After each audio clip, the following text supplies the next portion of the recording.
সকল ভাষায় পিনিকে থাকে। একটা সিনেমার পেছনে আর কি অনেকগুলো সিনেমা হয়ে যায়। একটা সিনেমা আসলে একটা যুদ্ধ থেকে কম না। সো যেই মানুষটা ভরসা করেছে অ্যাজ অ্যান অ্যাক্টর হিসেবে, যে ডিরেক্টর আমার উপরে ভরসা করেছে, তো আমি সবার আগে তাদেরকে ধন্যবাদ দিতে চাই। আমার চরিত্রটির নাম হচ্ছে পাশা।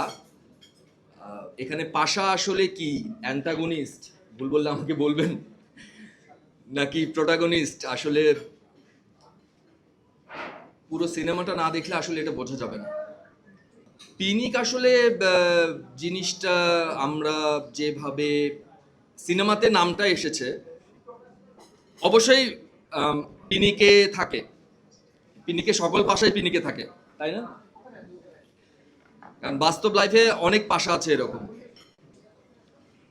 যে ক্যারেক্টারটা আমার পরিচালকের সাহায্যে আমাদের জাহিদ জুয়েল ভাইয়ের এটা ফার্স্ট কাজ হলেও তিনি একটা জিনিস করেছে, আমার ক্যারেক্টার হয়ে ওঠার পেছনে আশিস খন্দকার স্যারকে দিয়ে আমাদেরকে গ্রুমিং করানো হয়েছে অনেকদিন। সো ওই গ্রুমিং এর মধ্যেই বেশ কিছু পিনিকি ব্যাপার ছিল। তো পাশা সবসময় পিনিকেই থাকে।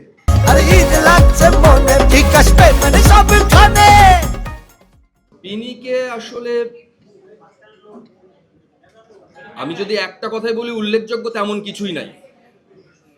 আবার এমন এমন কিছু আছে যেটার কারণে হয়তো বা পিনিক অনেকাংশে এগিয়ে থাকবে।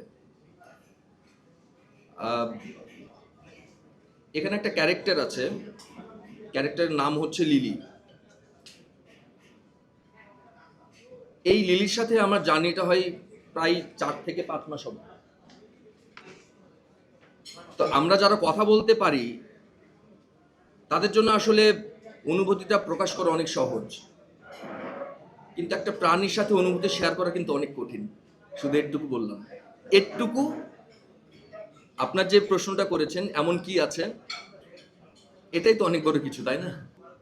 আমরা আসলে যে যেভাবে দেখাতে পছন্দ করি, যদি আমার চোখে ধরে যায় তাহলেই তো সেটা ভালো।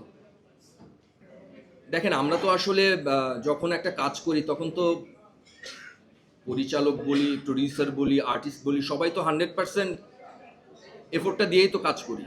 তো এখানে 100% যখন এফোর্টটা আছে তখন 100% আশাবাদী হওয়াটাই স্বাভাবিক। দর্শকদের উদ্দেশ্যে বলবো যে আসলে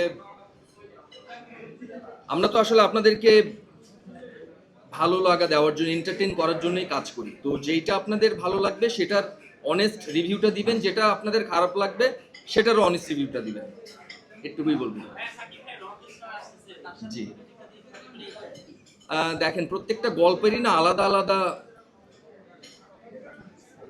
গল্প থাকে, কিংবা আলাদা আলাদা চিত্রনাট্য থাকে, কিংবা আলাদা আলাদা চরিত্র থাকে। তো কোনটার সাথে কোনটা দর্শক আসলে পছন্দ করবে, এটা যদি পিনিক আজকে 6টা সিনেমা যদি একই স্ক্রিপ্টে হতো তাহলে আমি কথাটা বলতে পারতাম। রকস্টার তো গল্প আলাদা, কিংবা আরো যে ছবিগুলো আসছে এগুলো তো গল্প আলাদা, আমার পিনিকের গল্পও আলাদা। সো এটা কখনো আসলে জাস্টিফাই করা যাবে না।